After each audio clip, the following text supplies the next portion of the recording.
Hey,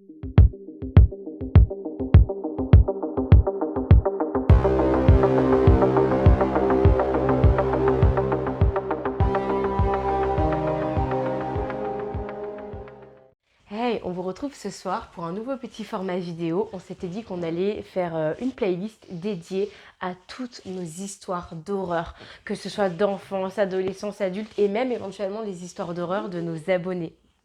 Alors, dans ces nouveaux formats, on va vous proposer 2 histoires personnelles chacune et aujourd'hui une histoire qu'on a vécue ensemble. Voilà. Alors, je vous précise juste que nous, en fait, on se connaît depuis qu'on est très jeunes. On a pas mal d'histoires en commun. Et pour le coup, cette séquence va vraiment être centrée sur l'enfance. Alors, je vais commencer avec une première histoire qui s'appelle « La radio hantée ».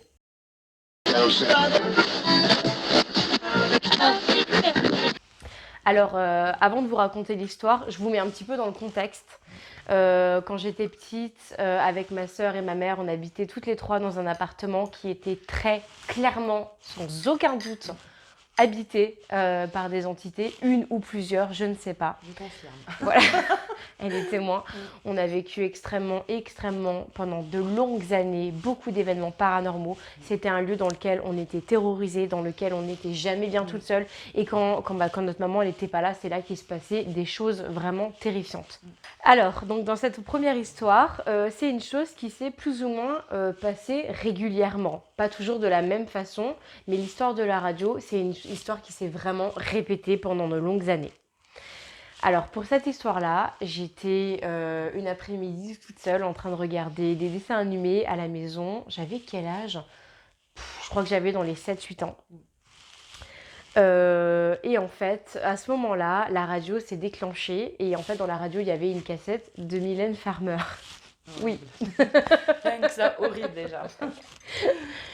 Et en fait, elle s'est allumée toute seule et éteinte toute seule à des moments extrêmement terrifiants parce qu'en fait, je ne pourrais plus vous dire. D'ailleurs, je vais rechercher, je vais essayer de voir. Toi, ça ne te dit rien d'ailleurs. Mylène Farmer, est-ce que tu connaissais vraiment ses albums à l'époque ? Non, j'étais vraiment pas fan de Mylène Farmer. Je suis Moi non désolée plus. pour les fans, mais vraiment Mylène. C'était une cassette de ma mère. Horreur quoi. Voilà. Moi, c'était l'horreur. Et en fait, le truc assez terrifiant, c'est que ça s'allumait à des moments où elle chantait des trucs du genre « Je suis près de toi ».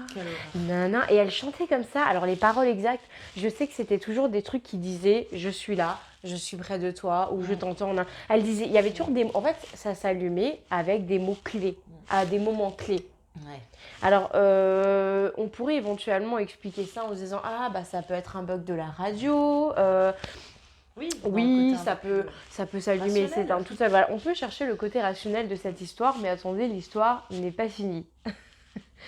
Donc ça commence comme ça. Moi, je vous avouerai que j'étais tétanisée. Tu sais, quand tu sens qu'il y a quelque chose, mais pas de bienveillant. Non. Quand tu sens qu'il y a quelque chose dans la pièce qui te montre d'une violence qu'elle est là et que t'es pas du tout au bon endroit, que t'es pas la bienvenue. Et tu sais quand t'as ce truc où t'es pétrifié. Ouais. C'est le mot, pétrifié, c'est le mot. T'es jeune en même temps. En plus à mon âge, mais t'es totalement... t'es 10 fois plus pétrifié qu'un âge adulte, je veux dire, t'es là. Et moi, j'étais là devant mon dessin animé, tout d'un coup, il y a le truc qui s'allume, je suis près de toi. En fait, horrible, tu vois.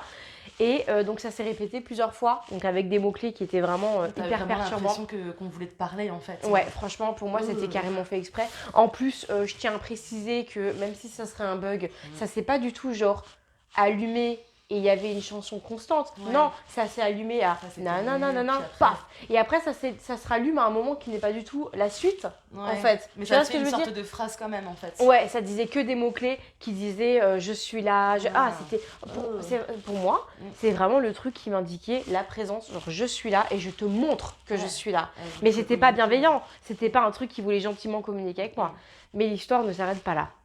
Bien malheureusement. Parce que déjà c'était déjà bien pas mal à mon âge, moi j'étais vraiment terrifiée à ce moment-là et donc moi qu'est-ce que je fais, donc j'éteins la radio à chaque fois, je suis là devant mon dessin animé, je prends ma petite couette, je suis là mais terrifiée, pétrifiée, je me demande si je vais pas me barrer ou pas d'appartement et en fait à ce moment-là j'entends un bruit dans la cuisine, tu sais le bruit que les chaises elles font quand tu tires une chaise. Alors moi pétrifiée sur le canapé mais comme les Américaines qui crèvent là dans les films d'horreur, tu sais. Moi j'y vais, bien sûr.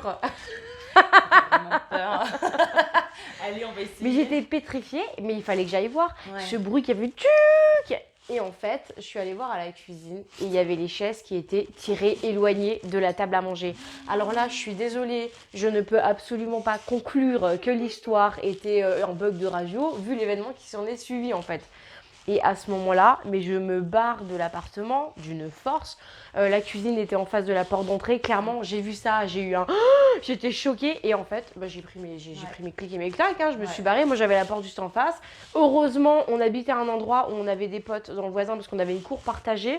Et ma soeur et moi, quand on avait Pauline et moi, on avait tout le temps peur. On courait chez nos voisins en fait, quand on était pétrifiés, quand il fallait qu'on parte de l'appartement. Il y avait tellement de moments qu'on a vécu dans cet appartement où on a senti qu'il fallait partir, sinon il allait se passer un truc encore pire en fait. Et voilà, enfin, vraiment horrible ce moment. Et je peux vous dire que c'est pas arrivé qu'une seule fois. Ouais, il y a eu beaucoup de choses là-bas, franchement. Ouais, franchement, dans cet appartement, il y a eu beaucoup de choses. J'aimerais beaucoup y retourner aujourd'hui, mais ça me terrifie en même temps. J'ai l'impression que c'est quelque chose qui s'est accroché à nous pendant des années. Je crois que j'oserais même pas y remettre les pieds. C'est juste dommage, effectivement, qu'à cette époque-là, on n'avait pas tout ce matériel-là, on n'avait pas les téléphones, on ne pouvait pas filmer comme on voulait. Après, on avait quand même des photos avec des appareils jetables, on avait quand même des choses assez particulières dessus. Mais c'est vrai que, putain, on n'avait pas de smartphone quand même. Non. C'est vrai qu'on pouvait pas se filmer, on pouvait pas avoir des preuves en fait tangibles comme aujourd'hui, où beaucoup de youtubeurs vont, comme nous, dans l'urbex, dans les investigations pour choper justement le paranormal. C'est vrai que ça, pour avoir des preuves en vidéo, des preuves à vous montrer. Voilà. Mais on aurait eu tellement de choses, t'imagines, pendant des années en vivant là-bas. Rien que le fait de poser la caméra et de partir, ou de se filmer en dormant, enfin horrible quoi. Voilà, il s'est passé beaucoup de choses, c'est vrai. Enfin bref, j'ai tellement d'histoires à vous raconter. Je vais m'arrêter là-dessus pour cette histoire. En tout cas, mais qu'est-ce que t'en penses? Clairement, on est d'accord. Pour moi, t'étais pas toute seule. Parce que je suis désolée, je veux bien qu'on dise, bon, allez, même si la cassette, c'était pas, ça se déclenchait et ça s'arrêtait d'affilée. Là, avec ce qui s'est passé après ça, c'est l'histoire de la cuisine, en fait, le après qui fait que, quand même... Je peux pas conclure à un bug. Je veux dire, est-ce que t'as déjà tu crois, quelle est l'explication rationnelle qu'un mobilier comme ça se déplace, se tire, en plus, la force qui a été exercée, parce que moi, je l'ai entendu. C'est pas comme si tu tirais doucement. Non, c'était un peu quand tu tires au sol, quoi. Et puis les bruits de chaises là qu'on entend même dans les classes, tu sais. C'est horrible. Je pense que c'est ce genre de bruit là. C'est vraiment. Je me souviens quand t'es seule et que tu vis ça, c'est dégueulasse. Des chaises de ta maman dans la cuisine, les vieilles chaises sur le carrelage. Là. Oui. Et c'est horrible. Et quand t'es seule à vivre ça, je pense que tu peux pas te dire il y a un bug de mobilier. Non, bah non. Non. Voilà, donc n'hésitez pas à me dire en commentaire ce que vous en pensez. Avez-vous une explication rationnelle pour la chaise qui se tire? Moi, je n'en ai toujours pas. Je conclus très clairement avec le vécu que j'ai eu et la sensation que j'ai eue sur place, que clairement, j'étais pas seule et clairement, j'étais pas la bienvenue. N'hésitez pas à me dire ce que vous en pensez. Ma conclusion, moi, c'est que clairement, il y avait un truc qui essayait un petit peu de me dire « Je vais te faire peur, dégage d'ici ». Moi, je le sens comme ça, personnellement. Voilà. Bon. Pour mon histoire, on va s'arrêter là et on va passer à l'histoire d'Amandine. Donc mon histoire s'intitule « La visite nocturne ».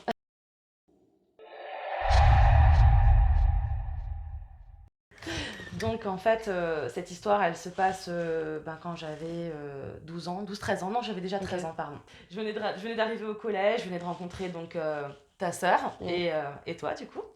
Et voilà, donc cette année-là, en fait, c'était une année assez compliquée parce que je venais de déménager et j'étais quelqu'un en fait, de très proche de mon grand-père. Il faut savoir que quand j'étais jeune, en fait, c'est lui qui m'a vraiment, donné un peu cette sensibilité de croyance. Voilà, qui m'a beaucoup emmenée au cimetière, voir ma grand-mère, qui m'a appris beaucoup de choses sur les croyances, sur les religions, enfin voilà. Et c'est vrai que donc, le fait d'avoir déménagé a été pour moi quand même assez compliqué parce que mon grand-père c'était quelqu'un de très, en dépression. C'est vrai? Oui, et en fait avant qu'on déménage, il disait toujours à ma mère, le jour où vous allez partir, je vais mourir. Donc déjà c'est quelque chose qui me faisait beaucoup de peine étant jeune, donc bon. Et un jour, le premier jour on est allé dans ma maison, on lui a fait visiter en fait le tour de ma maison. Et il m'a dit, ça y est, ça va être la fin maintenant, je vais plus vous revoir. Mais vraiment, il était persuadé qu'il n'allait plus nous revoir. Et à ce moment-là, il était en bonne santé? Non, pas vraiment. Non, en fait, il faut savoir que mon grand-père, depuis la mort de ma grand-mère, il vivait plus, en fait. Il était tellement... En fait, il a été mauvais avec ma grand-mère. toute sa vie. Et quand elle est décédée, il s'en est beaucoup voulu. Donc du coup, il s'est mis à boire. Enfin bref, il avait plus envie de vivre, quoi. D'accord, vraiment, voilà, de base, il était comme ça. Ok. Mais là, le fait qu'on déménage encore plus loin, que sa famille ne soit plus dans sa rue, enfin voilà, je pense que ça lui a fait beaucoup de choses. Et donc même pas un mois après, ben effectivement, on a été appelé comme quoi mon grand-père était à l'hôpital, entre la vie et la mort. Donc voilà, il a fait une sorte d'infarctus, bon, voilà, des choses qui arrivent quand on boit de l'alcool. Bon, bah c'est pas grave, ma mère m'appelle, me dit effectivement, viens, on va à l'hôpital, on va dire au revoir à ton grand-père. Et ok. Donc déjà, quand je suis allée à l'hôpital, pour moi, c'était déjà plus mon grand-père en fait. Quand je l'ai vu sur son lit d'hôpital, c'était plus le même homme. Il y a un truc déjà qui s'est passé à ce moment-là qu'il faut absolument que je vous raconte. On était dans une salle d'hôpital, en fait une salle d'attente à l'hôpital, et vraiment déjà là je chantais beaucoup de choses en fait dans cette salle là. Je chantais vraiment comme si vraiment quelqu'un me faisait ça sur le bras sans arrêt, et je me sentais très mal à l'aise dans cette salle. Et puis quand on m'a dit c'est à votre tour, venez dire au revoir à votre grand-père, donc je suis rentrée dans la salle, je lui ai fait un bisou et je lui ai dit au revoir, maintenant qu'il peut partir, enfin lui faire comprendre que c'était bon, qu'il était plus obligé de rester quoi en fait et donc du coup, au moment où je lui ai dit, voilà, va rejoindre Mémé, tu as le droit maintenant d'y aller, il a commencé à avoir une larme qui coule. Et ça, je m'en souviendrai toute ma vie. Quand je me dis, mince, il m'a entendu, mais les médecins nous disent qu'il nous entend plus, qu'il est plus là, qu'il est dans un coma en fait. Mais pour moi, j'étais persuadée qu'il était encore là, mais sans être dans son corps en fait. Ça. Voilà, déjà ça, c'était vraiment assez particulier comme sensation. Je dirais pas que c'est un hasard. Non, je pense pas, parce que quand même la larme qui coule et tout. Au moment où tu lui dis ça. Ouais, c'était quand même. Enfin, franchement, j'ai encore des frissons. C'est par hasard. Même en parler, c'est voilà. Et bref, donc du coup, ce soir-là, ma mère, forcément, elle reste à l'hôpital avec ses frères. Donc, elle demande à ma sœur, qui est quand même âgée de 7 ans de plus que moi, de me ramener à la maison. Et sauf que ma sœur, en fait, elle était très proche de mon grand-père aussi. Sauf qu'elle était pas bien. C'est quelqu'un qui aime pas montrer ses émotions. Donc, en fait, elle s'est barrée. Voilà, elle m'a laissée seule à la maison, dans cette grande maison toute seule, à l'âge de 12-13 ans. Super. En plus, le soir, comme ça, voilà, où j'étais déjà pas bien, je me dis, mince, je suis seule, mon grand-père il va mourir, et je suis seule chez moi en fait. Donc, déjà là, j'étais pas bien. Donc, bon, je remonte dans ma chambre, je commence à regarder un peu les souvenirs, les photos, les choses comme ça. Puis, bon, forcément, je pleure, comme toute personne qui perd un être cher de sa famille. Et bon, finalement, je commence à m'endormir de fatigue, je pense, d'avoir tellement pleuré en fait. Que je me suis endormie. Et à un moment donné, donc j'ai fait un rêve. Alors, il faut savoir déjà que je vis beaucoup dans mes rêves.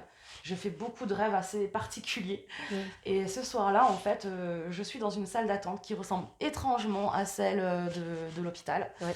Dans cette salle d'attente se trouve en fait mon grand-père, qui a une canne. Alors, il faut savoir que dans mon rêve, il a une canne. Et dans la vraie vie, il n'a jamais eu de canne.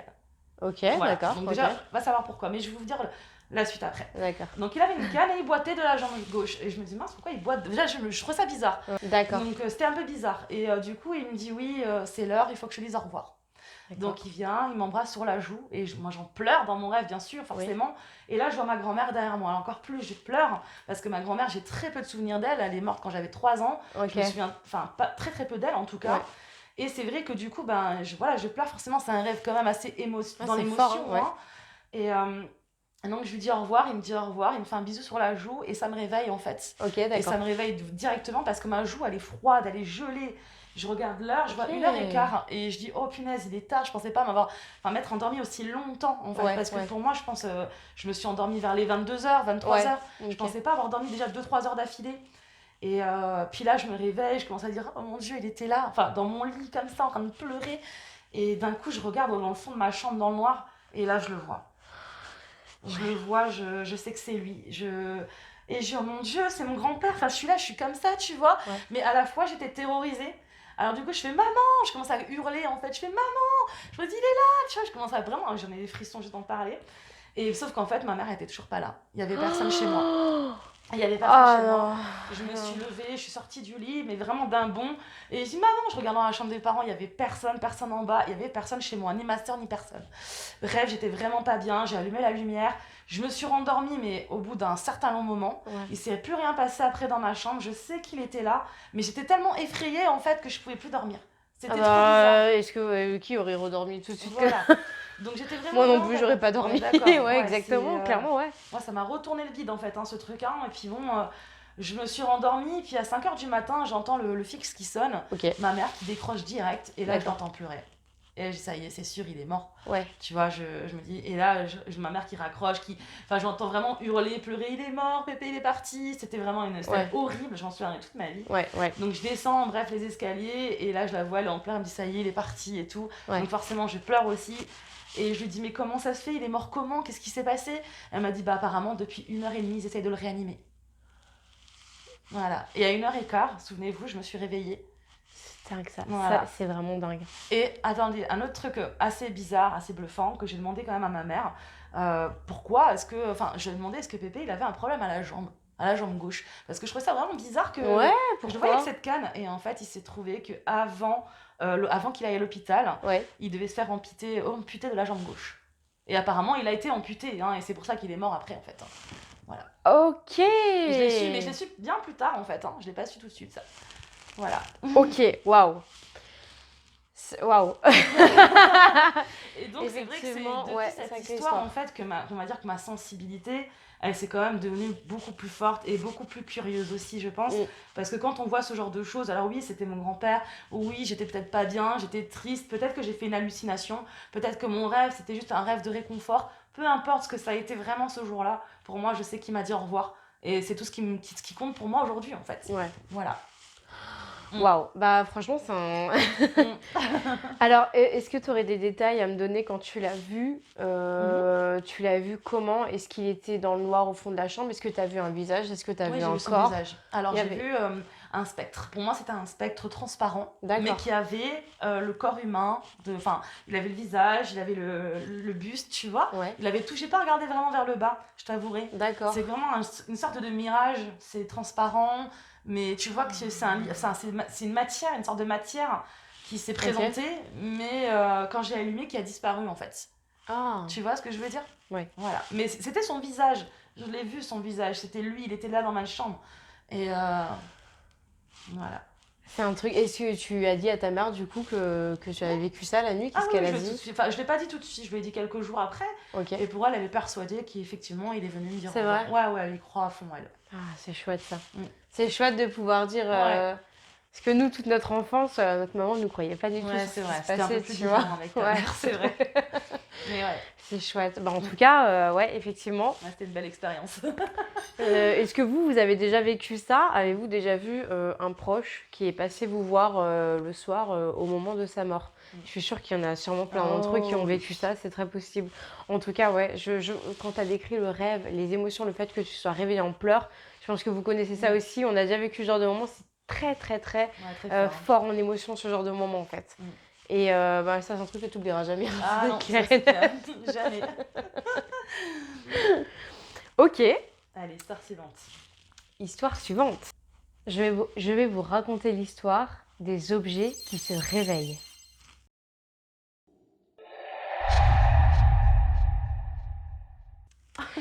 Alors en fait, encore une fois, pour vous dresser un petit peu le tableau, comme vous le savez, comme je vous l'ai dit au début de la vidéo, ma soeur et moi, on a passé des années dans cet appartement où il se passait toujours beaucoup de choses. Donc, comme vous vous en doutez, forcément, le soir, le moment des nuits, c'était un moment hyper compliqué. Pour vous dire, ma mère, au bout d'un moment, elle voulait plus qu'on dorme ensemble parce que Pauline et moi, on voulait tout le temps dormir ensemble. On avait peur de dormir chacune dans nos chambres, hein, clairement. Avec tout ce qui se passait sur place, on n'était pas du tout rassurés. Et pour vous dire, carrément, je voulais tellement jamais dormir seule dans ma chambre que je dormais dans le couloir avec mon coussin jusqu'à que ma mère, elle s'endorme. Et dès qu'elle s'endormait, je filais dans la chambre de ma soeur pour aller dormir avec elle. Pour vous montrer à quel point c'était où je sentais que je ne pouvais pas dormir dans ma chambre. Je veux dire, quel enfant fait ça? C'est abusé.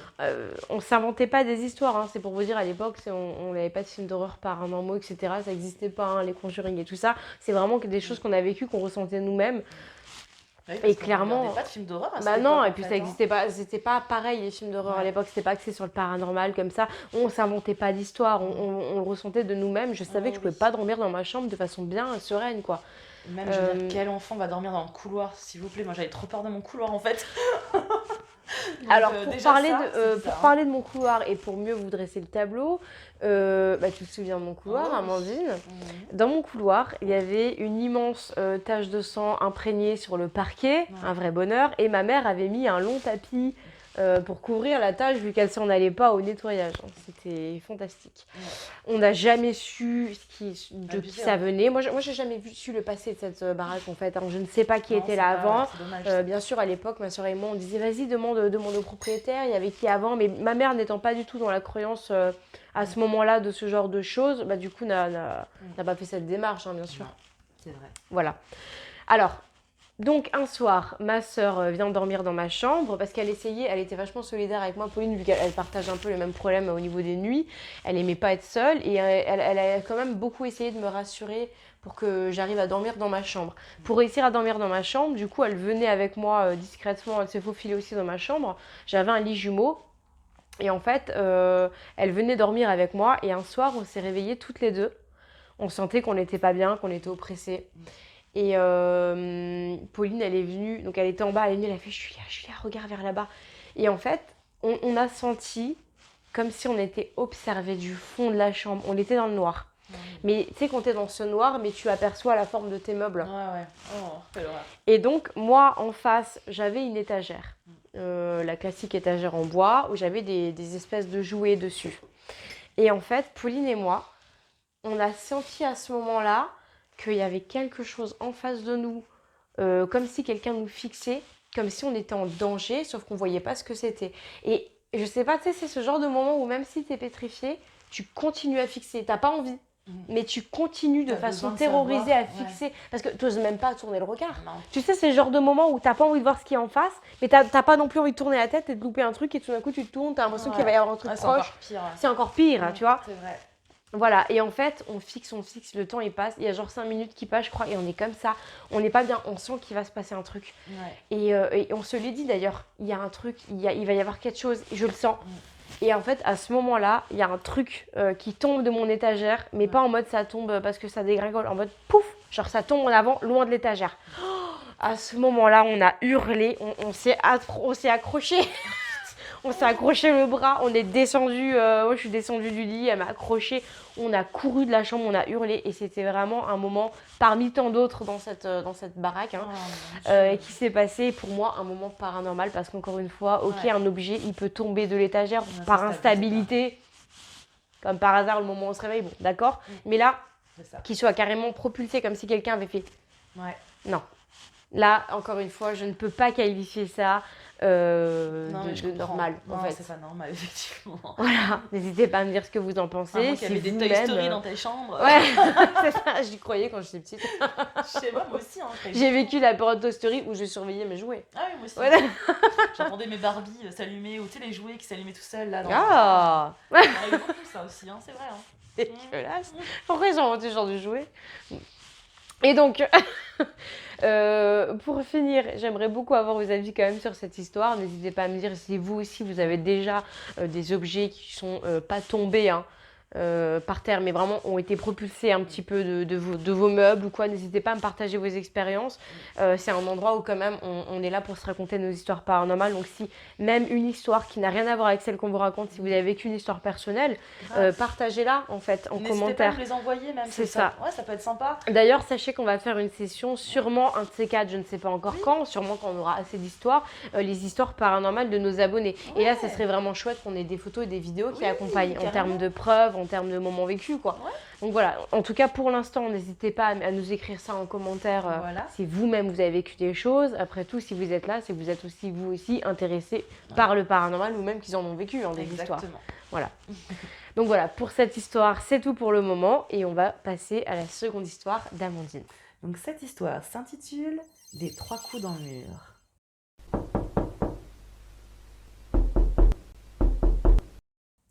Donc, alors, il faut savoir que justement tout à l'heure, je vous ai expliqué un petit peu que j'avais aménagé dans une nouvelle maison avec mes parents. Et justement, on va parler de cette nouvelle maison. Donc à l'âge de 13 ans, voilà, donc mes parents ont acheté cette maison-là. Tout se passait plutôt bien au départ. Il faut savoir que voilà, j'avais pas de problème dans ma chambre ni rien. Sauf qu'effectivement, pendant quelques temps, en fait, tous les jours, à la même heure, on entendait toujours des petits coups dans les murs. Donc 3 petits coups. 3. Elle était témoin. Je suis parce témoin. que ça m'a tellement, en fait, quand même terrorifié un peu cette histoire. Oui, tu m'étonnes. Je vais vous expliquer. En gros, si vous voulez, donc ça a commencé dès le premier jour, on y était en fait. Hein. Les toc-toc ont vite commencé. Le truc, c'est qu'au début, en fait, on faisait pas trop attention. Ouais. On pensait que c'était plus des gens à côté qui faisaient, je sais pas moi, du bricolage. Ouais, normal. En fait, on captait pas. Bien On savait sûr. qu'on avait des voisins, mais on Ouais, faisait tu pas... te dis, j'arrive quelque part, je connais pas les voisins, je connais pas leurs Voilà. activités, leur vie, automatiquement tu C'était penses pas ça. quelque chose qui me terrifiait au C'est départ. ça, en tout bah oui, cas. automatiquement tu te dis ça quoi. Bah oui, c'est ça. Et puis en fait, c'est sur le long terme qu'on s'est rendu compte qu'en fait, ces 3 coups dans le mur venaient tous les jours à la même heure. En fait, à 13h précisément. Voilà, 13h pile. Et il faut savoir que donc, cette heure-là, je rentrais chez moi, donc entre midi et 2 de l'école pour aller manger. Et c'est là que j'entendais justement ces petits coups. Et donc, tous les jours, ça faisait ça.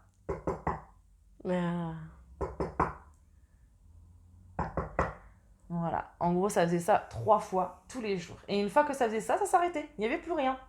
Donc en fait, au bout de quelques semaines, je disais, c'est quand même bizarre ces bruits-là. Ouais. Mon père aussi se posait un peu des questions, mais sans plus. Il essayait de trouver un peu les choses un peu rationnelles. Enfin voilà. Comme Et tous ton les père, parents. faut savoir qu'il est très terre à terre. Ouais, quand même. Beaucoup, très sceptique sur les choses.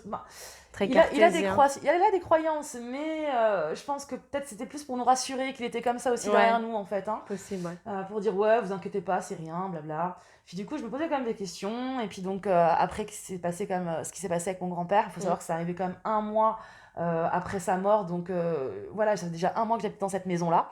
Donc les bruits commençaient quand même à me tourmenter. Et c'est là que j'ai invité donc, la sœur de Julia et Julia à venir à manger plusieurs fois à la maison pour leur dire, écoutez, ce bruit-là, il vient tous les jours. Alors au début, elle ne me croyait pas trop parce que bon, c'est la première fois qu'elle venait à la maison. Mais quand elle venait tous les jours, et qu'à 13h, ça recommençait, là, on se posait quand même des questions. Ouais, c'est clair. On a assisté à ça. Ouais. Il faut savoir qu'on a attendu hyper longtemps, enfin, mon père, du moins, a attendu hyper longtemps avant d'aller se renseigner, en fait, pour voir quel était ce bruit, en fait, dans les murs. Au début, on pensait vraiment que c'était des rats. On se dit, mais attends, les rats, ils font pas ça tous les jours à la même heure. Ouais, déjà. Après, faut arrêter, hein. Oui, Après, on est d'accord. Voilà, après, mon père, il a même pensé que c'était un problème de tuyauterie. Voilà, qui se démarrait peut-être à 13h, peut-être au niveau d'un chauffage. C'est normal de penser ça. Voilà. Mais le truc, c'est qu'en fait, les trucs de tuyauterie n'étaient pas de ce côté-là de la maison. D'accord. Donc mon père, il disait, c'est bizarre parce que de ce côté-là, il n'y a pas le tuyau de la salle de bain, de la coulée d'eau et tout ça, il était vraiment de l'autre côté. D'accord. Donc il disait, bon, c'est quand même bizarre. Donc ça doit venir peut-être de chez un voisin. Logique.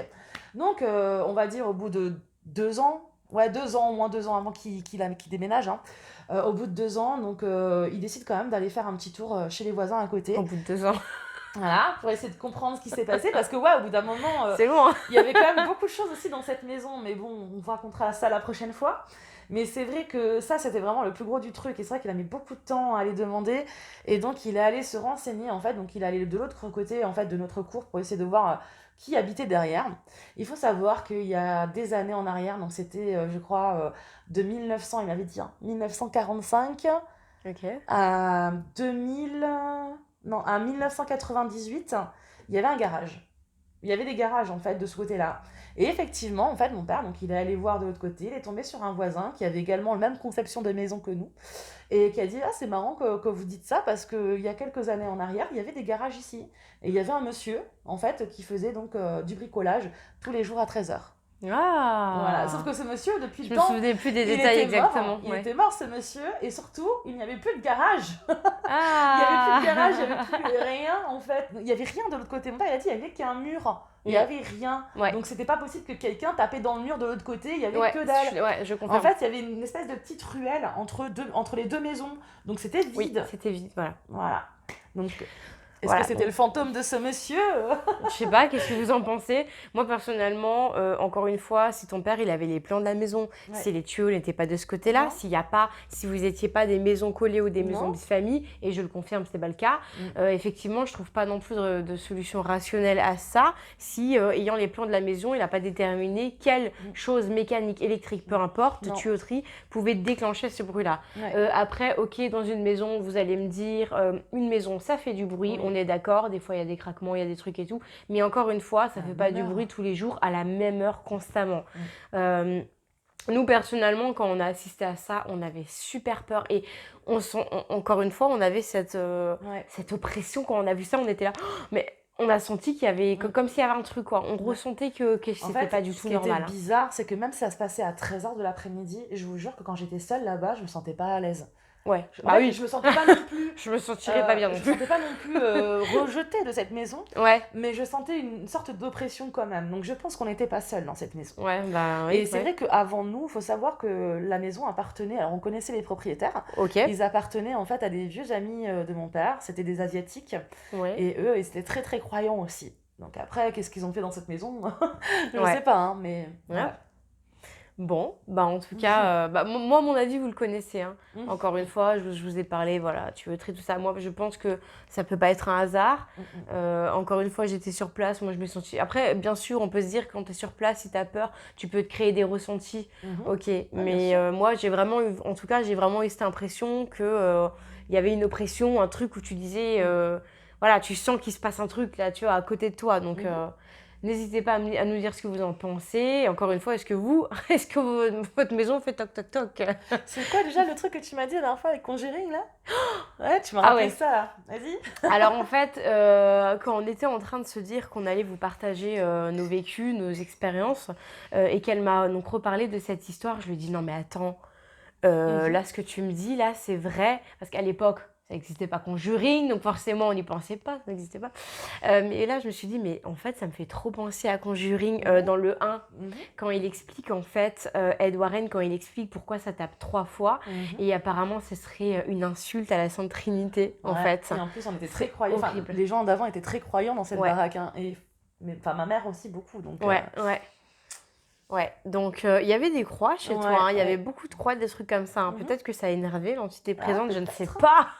Tout ce que Après, les films, il ne faut pas se fier à tout ce qu'on voit dans les films. Les films, c'est très romancé, c'est fait pour vous faire peur. Mais dans Conjuring, ce qu'ils expliquent, et ça, c'est peut-être pas qu'une appartenance liée au film, peut-être que c'est vrai. Ce qu'ils expliquent, c'est qu'effectivement, si tu as beaucoup de choses religieuses à la maison, ça peut éventuellement énerver une entité à la maison. Mais est-ce que ça énerve une entité qui serait inhumaine, ou également aussi les entités qui ont été humains? Je sais pas.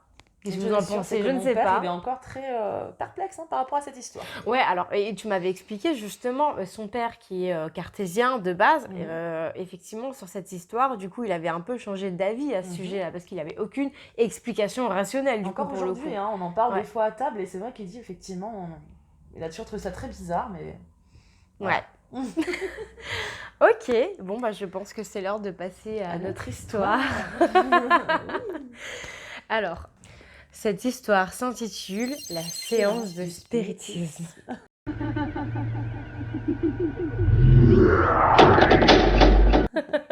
Alors, pourquoi ? Alors déjà, on va encore une fois vous refaire un tableau. Pourquoi vous allez me dire des jeunes font une séance de spiritisme? C'était totalement inapproprié, on est d'accord. Mais on connaissait rien en plus. On connaissait rien, mais on l'a pas faite pour rien. Ouais. Après des années justement passées dans cette maison, la nôtre, celle où j'ai grandi avec ma soeur et ma mère, avec Amandine et ma soeur, on avait décidé de faire une séance de Ouija parce que, et ça c'était bien après. Hein. Ça, on vous parle de ça.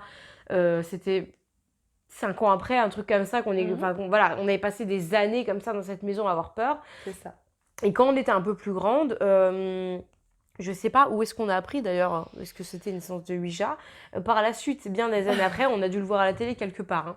Mais en tout cas, il y a eu un truc, on s'est dit, nous aussi, on va essayer de comprendre ce qui se passe sur place. C'est ça. Parce que clairement, il y a quelque chose sur place qui va pas. Et nous, dans notre bienveillance et notre innocence la plus totale, voilà, on s'est dit qu'on allait arranger les choses. On s'est dit qu'on allait avoir un contact pour éventuellement voir ce qui se passe, voir ce que veut cette personne, voir si on pouvait l'aider, voir si on pouvait faire avancer les choses, dénouer quelque chose. Nous, on s'était dit qu'on allait apporter une solution au problème, en fait. On était persuadés de ça. Hein. Clairement, on partait de cette intention-là, hein, pour vous faire un peu le tableau de l'histoire, quoi. Voilà. Et donc, on se met ce jour-là à essayer différentes techniques. Première technique qu'on avait essayée, c'était la technique des bougies. Alors, on avait plein de bougies chauffe-plat qu'on avait posées dans ma chambre. C'était la pièce qui nous effrayait le plus, la pièce dans laquelle je ne pouvais pas dormir, la pièce qui me terrorisait le plus. On a fait ça dans ma chambre, on sentait que c'était de là que venait le problème. Et puis en même temps, c'est de là qu'allait l'immense tache de sang. On s'est dit, bon, voilà. Donc, on l'a fait là. Ouais, c'est vrai. On avait déjà eu des résultats en posant des questions avec des bougies qui s'éteignaient. Et ça, c'était encore une autre histoire. Mais on va pas s'attarder là-dessus, tout simplement parce qu'une bougie chauffe-plat, eh bien, ça peut s'éteindre. Hein, on va pas se baser là-dessus. Pour moi, encore une fois, il y avait des réponses à des moments où on posait des questions, donc ça aurait été chelou que ce soit un hasard, d'accord? On s'entend bien là-dessus. Mais on va pas spécialement s'attarder sur ce moment-là parce que c'était des bougies chauffe-plat. Les circonstances ont fait que ça aurait pu s'éteindre à force de trop d'usure ou quoi. Moi, je vais vous raconter le moment par la suite où on avait essayé de se faire une table de Ouija. On était petites, on n'avait pas s'en acheter une. Ma maman n'en avait pas m'en acheter une, bien évidemment. Ouais. Alors, ce qu'on avait fait, c'était avec une feuille, on avait noté les lettres et on avait pris un verre. Après, de toute façon, je tiens à vous préciser que c'est pas du tout une planche qui va être magique plus qu'un autre procédé. Je veux dire, l'important, c'est la demande de contact, l'intention que tu mets, l'énergie que tu mets là-dedans, en fait.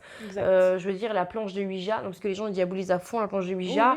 Oui, quand on voit les commentaires sur TikTok ou n'importe quoi, dès qu'on sort une planche, et, oh, mais tu vas crever, nanana. Alors qu'en fait, même quand je faisais des actings, parce qu'à une époque, j'aime bien faire des actings sur des sons d'horreur, de films et tout. À l'époque, j'avais ma planche que j'ai construite juste pour les actings, mais les gens s'imaginaient qu'en touchant le bois, j'allais concrètement appeler le diable. Attends, mais c'est pour vous dire le niveau de... Voilà. Donc maintenant, comprenez bien que ce n'est pas du tout la planche en bois qui va importer, que ce soit sur une feuille, sur du bois ou quoi, c'est l'intention que tu y mets qui compte. C'est ça qui va faire le truc. La demande de contact, qu'on soit bien d'accord. Alors nous, on fait cette demande de contact. Et maintenant, je vous explique pourquoi c'est moi qui parle le pied avant dans cette histoire. Parce qu'Amandine a un souvenir très, très, très, très flou de cette journée-là. Et vous allez très vite comprendre pourquoi. Alors, on fait donc cette séance. On pose nos questions. Je n'ai pas un souvenir précis pour vous dire toutes les questions qu'on a posées.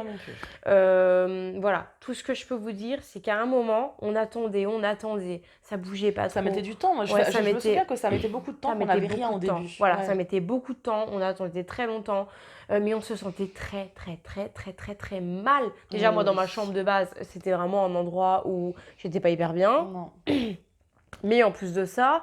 clairement, au moment de cette séance, tu sentais qu'il se passait un truc, tu sentais qu'il y avait un truc hyper mauvais qui allait se passer, quoi. On sentait, on n'était pas bien. Ouais, c'est vrai. Et à ce moment-là, t'as Amandine qui se met à changer totalement de comportement. Mais c'était absolument horrible, en fait, ce jour-là. Tout d'un coup, elle se met à rigoler, déjà. Mais tu sais pas pourquoi, on était super concentrés. Et elle se met à rigoler, mais d'une façon... C'est horrible quand on parle. Ouais, mais d'une façon dégueulasse, qu'on s'entende bien. C'était pas une fille... qui rigolait, C'était pas une jeune fille qui rigolait. Là, c'était concrètement... tu sais, une façon de se tenir, une façon de rigoler où t'étais comme ça, tu rigolais, t'étais dans un état dégueulasse. Enfin, moi, ça nous faisait beaucoup peur, en fait. Ouais, je sais ce que et elle avait une voix différente de sa voix. Elle avait une voix grave et elle rigolait d'une voix grave. C'était absolument dégueulasse, c'était absolument effrayant. C'est dégoûtant. Et nous, alors moi en plus j'étais plus petite, ma soeur est plus grande que moi, donc clairement, heureusement que j'étais avec elle, mais j'étais totalement impressionnée, j'étais totalement... Ouais, c'est vrai. À ce moment-là, on faisait mais Amandine. Et puis on se regardait, on faisait mais Amandine. Et en fait, ma grande sœur, elle a commencé à s'énerver au bout d'un moment parce qu'elle pensait clairement qu'Amandine, elle profitait de la situation pour nous faire peur. Et en fait, ce qu'elle a fait, c'est que au bout d'un moment, elle a giflé Amandine, mais d'une force, parce qu'elle était énervée. Et Amandine... Dites-vous, je me souviens de rien. De rien. C'est incroyable. Amandine, quand elle s'est pris la gifle, elle a continué à rigoler, bien évidemment, parce que c'est tout à fait normal. Oui. C'est tout à fait normal, voilà. Et moi, je pars du principe que si maintenant, on était des jeunes filles, ok. Si maintenant tu joues le jeu où tu veux faire peur à tes copines, tu te prends une grosse gifle dans la gueule, tu peux pas rester dans ton personnage comme si t'étais un putain d'acteur qui était sorti de 3 ans de théâtre. Merde, au bout d'un moment, tu te prends une tarte dans la gueule, à la limite tu fais tu vois ce que je veux dire, tu sors de ton rôle, t'es choquée, tu vois. Mais elle, impassible. Elle était impassible. Elle était en train de continuer à rigoler, mais elle a une façon de s'émouvoir de son... Enfin, c'est dégueulasse, je sais pas comment l'expliquer, c'est horrible. Ma sœur et moi, donc ma sœur de toute façon était énervée, on a décidé de quitter la chambre. Moi j'étais pas énervée, j'étais totalement apeurée, je voyais ce qui se passait en face de moi. Je me suis dit mais là c'est pas Amandine quoi. Non. Là c'est pas Amandine. Donc on est allé moi, c'est dans la suite qui me... qui me terrifie quand même. En Le fait, que je sois restée seule et tout. Mais c'est ça en fait. Mais en fait, moi j'ai eu l'impression qu'on l'abandonnait un peu, mais j'avais peur d'elle. Ouais. Et Pauline était énervée. Et finalement, du coup, on est parti dans notre salon et on a laissé Amandine. Et elle était 5-10 minutes comme ça, toute seule dans la chambre. Et nous, retournant en dans cette rond. pièce qui faisait peur quand même. Hein. Je précise que de base, je ne restais pas dans cette chambre-là. Elle faisait vraiment peur. Jamais de la vie, même pour jouer comme ça, je ne serais pas restée 10 minutes dans cette pièce toute seule, vraiment. Et là, quand elle m'a rappelé cette histoire il y a 5 ans, même avant, je me dis, mais qu'est-ce que tu me racontes celle-là? Jamais arrivé ça. Elle ne s'en souvient pas. C'est incroyable. Alors, je me souviens qu'on a fait la séance de spiritisme. Oui, celle avec ça, je m'en souviens très bien. Avec les bougies, ouais. Mais quand tu me dis, ouais, tu sais pas, tu rigolais et tout, je dis, mais non, je rigolais quoi? Ça va pas ou quoi? Non, je me souviens pas vraiment. Horrible. Et donc, du coup, ma soeur et moi, on est restés au salon. Elle tournait. Pauline, elle parlait en plus. Elle faisait c'est bon, Amandine. Elle était vénère en plus. Elle faisait non, mais c'est bon, Amandine, tu saoules en fait. Tu vois, elle était énervée vraiment. Et plus toi tu restais dans la chambre sans nous parler, sans nous répondre, on t'entendait encore rigoler dans ton coin. Mais c'était dégueulasse. J'en ai des frissons avec d'en parler. Quand on l'entendait au loin, divaguer quoi en fait. Non mais horrible. Et Pauline elle s'énervait et moi j'étais là, terrifiée dans le salon, j'attendais. Et après, quelques temps après, elle revient. Ça va, je suis revenue, c'est ça. Elle revient. Qu'est-ce que vous faites? Elle revient au salon comme ça, qu'est-ce que vous faites? Pourquoi je suis seule dans la chambre? Elle comprend rien à ce qui se passe. Elle est de nouveau normale. Et je peux vous dire que ma soeur, elle l'a travaillé au corps très longtemps ce jour-là. Elle n'en s'en souvient pas. Elle n'était pas... Et franchement, vous savez très bien, genre nous, comme on vous a dit, on se connaît depuis petite. Je vous l'aurais dit quand même. J'allais dire, ça y est, les années, elles sont... Tu vois, clairement, c'est bon, quoi. Elle aurait dit, en fait, elle aurait clairement dit que c'était bon, quoi. Bon, voilà. Enfin voilà, c'est tout pour aujourd'hui. Donc là, j'espère que vous avez apprécié ce nouveau format. Nous, on est contents de s'être enfin décidé de vous révéler un petit peu nos histoires, nos expériences paranormales, malgré nous. Hein. C'est pas du tout comme aujourd'hui où on cherche à vous démontrer des preuves du paranormal, où là, on vient nous-mêmes chercher, on fait des petites visites cimetière, bunker. Là, c'est vraiment des choses qui nous arrivent sans qu'on demande quoi que ce soit. À part la séance de Ouija, mais parce qu'on pensait vraiment résoudre les choses, hein, innocentes que nous sommes. D'ailleurs, aujourd'hui, le fait d'en parler, tu vois, de cette séance de Ouija, je pense clairement que cet esprit, en fait, qu'il y avait chez toi, m'a certainement possédé. Hein.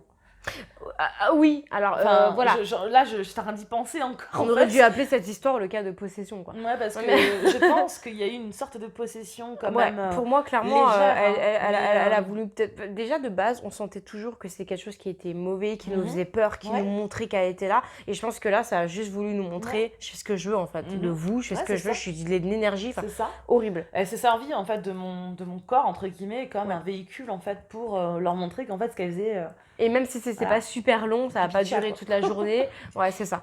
Même si c'était pas super long, ça a suffi franchement à ce qu'on comprenne en fait qu'on n'avait aucun pouvoir là-dessus, qu'on n'avait aucun moyen en plus, on était trop jeunes. Et puis, franchement, on a eu quand même des idées de prendre des fois des encens, de faire le tour de l'appartement, de dire que voilà, on a quand même beaucoup de choses. Hein. On a essayé des choses, ouais, effectivement. On a essayé beaucoup de choses à cette époque. Hein. Effectivement. Et du coup, on a encore beaucoup d'histoires à vous raconter. Donc, je pense que là, pour cette vidéo, on va s'arrêter ici. Et on vous refera bien sûr, bien évidemment, bientôt de nouvelles vidéos. Parce qu'on a plein d'histoires à vous raconter. Voilà. Énorme. Donc, j'espère que ce petit format vous aura plu. Et on vous dit à très, très, très bientôt. Passez une bonne soirée.